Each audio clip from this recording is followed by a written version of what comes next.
गुरु महाराज जी अपने शिष्य आरपी शर्मा जी को बहुत प्यार करते थे। एक बार की बात है कि एक बुखार और जोड़ों के दर्द से एक गंभीर मरीज गुरु जी के पास आया और गुरु जी ने उन्हें आरपी शर्मा जी के पास भेज दिया।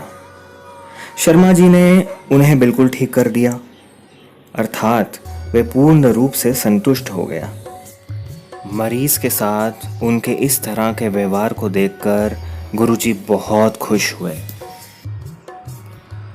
एक दिन गुरु महाराज जी ने आरपी शर्मा जी को अपने कमरे में बुलाया और उनसे ये कहा कि मैं तुम्हें 2-3 महीने के लिए बुखार देना चाहता हूँ। आरपी शर्मा जी ये जानते थे कि गुरु महाराज जी जो कुछ कह देते हैं वह होकर रहता है। फिर आरपी शर्मा गुरु जी ने गुरु महाराज जी से प्रार्थना की। उन्होंने कहा, तो ठीक है गुरु जी, लेकिन मेरी प्रार्थना है कि मुझे घर पर और ऑफिस में बुखार नहीं आना चाहिए। गुरु जी इस बात पे सहमत हो गए।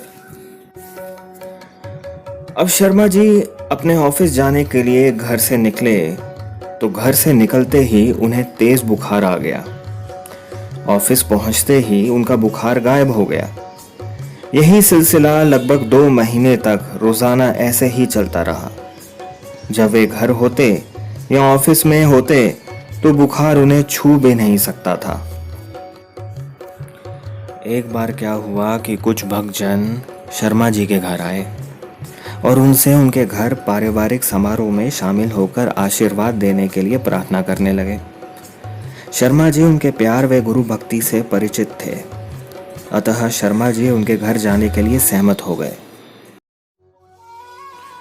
बहरहाल आरपी शर्मा गुरु जी ये भूल गए थे कि बुखार सिर्फ ऑफिस और घर में नहीं आ सकता, और वे समारोह में शामिल हो गए और लोगों को आशीर्वाद देने लगे।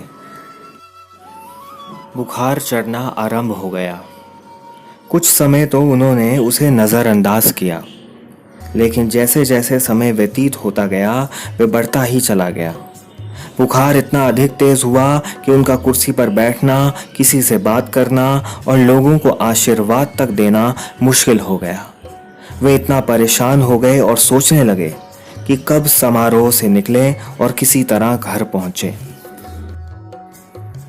अगले दिन सुबह आरपी शर्मा गुरु जी गुरु महाराज जी के पास गए और अपनी बाहें फैलाकर गुरु जी से प्रार्थना करने लगे।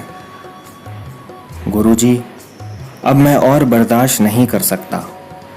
कल जो इस बुखार ने मेरी हालत की मैं बयान नहीं कर सकता। गुरु महाराज जी ने कहा, ठीक है, आज के बाद बुखार नहीं होगा। और शर्मा जी को उसके बाद कभी भी बुखार नहीं आया।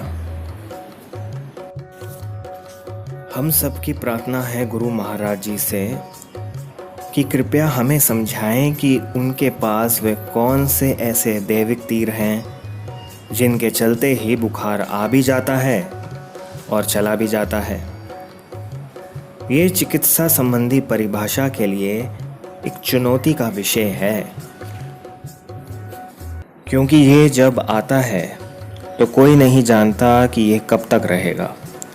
लोग इससे आराम पाने के लिए दवाइयाँ लेते हैं और इंतज़ार करते हैं कि ये कब ठीक होगा। यहाँ तक कि जाने माने डॉक्टर भी जांच पर निर्भर रहते हैं कि आखिर इस बुखार के पीछे कारण क्या है। लेकिन गुरु महाराज जी के तो अपने ही विशेष दैविक तरीके हैं जिनसे वे अपने शिष्यों को भी माला माल कर देते हैं।